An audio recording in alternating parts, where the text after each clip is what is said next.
अर्जुन और उर्वशी, संयम की पराकाष्ठा। महाभारत के वीर योद्धा अर्जुन केवल धनुर्धारी ही नहीं थे, वे आत्मसंयम और पुरुषार्थ की भी जीवित मूर्ति थे। यह कहानी उस समय की है जब अर्जुन तपस्या और ज्ञान की खोज में स्वर्गलोक पहुंचे। स्वर्गलोक की यात्रा अर्जुन ने धरती पर अनेक युद्धों में अपार वीरता दिखाई थी। इंद्रदेव, जो स्वयं अर्जुन के पिता थे, उनकी योग्यता से प्रसन्न हुए और उन्हें स्वर्गलोक बुलाया।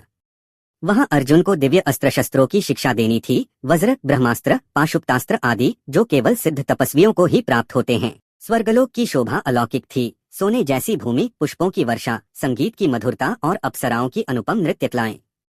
वहीं पर थी स्वर्ग की प्रमुख अप्सरा उर्वशी, जिसकी सुंदरता पर स्वयं देवता मोहित होते थे। उर्वशी का मोह। जब उर्वशी ने अर्जुन को देखा तो उसका मन उनके तेज, सौम्यता और यश से आकृष्ट हो गया।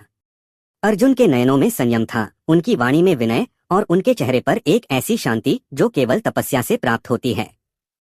एक रात्रि को जब चंद्रमा पूर्णिमा की शीतलता बिखेर रहा था, उर्वशी ने स्वयं को सजाया और अर्जुन के कक्ष में पहुंची। उसने कहा, वीर अर्जुन, तुमने देवताओं को भी पराजित किया है। तुम्हारा सौंदर्य और यश दोनों अद्वितीय हैं। मैं तुमसे प्रेम करती हूँ। आओ, इस प्रेम को स्वीकृति दो। अर्जुन का उत्तर। अर्जुन ने उसे देखकर विनम्रतापूर्वक सिर झुकाया और कहा, देवी, आप उस समय की हैं जब मेरे पितामह पांडु और उनके पूर्वज धरती पर थे। आप मेरे लिए माता के समान हैं। मैं आपको भोग्या नहीं मान सकता। मेरा धर्म, मेरा आत्मसंयम मुझे इसकी अनुमति नहीं देता। उर्वशी चौंक गई। उसने सोचा था कि स्वर्ग में, जहां भोग ही जीवन का अंग है, वहां कोई पुरुष उसके आमंत्रण को ठुकराएगा।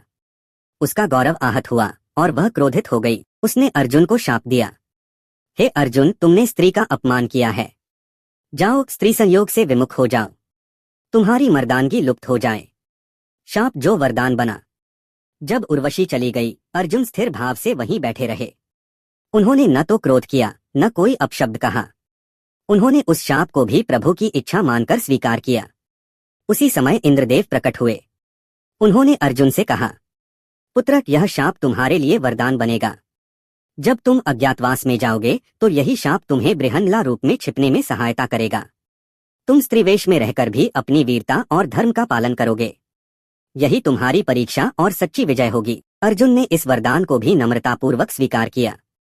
पुरुषार्थ और संयम का प्रतीक।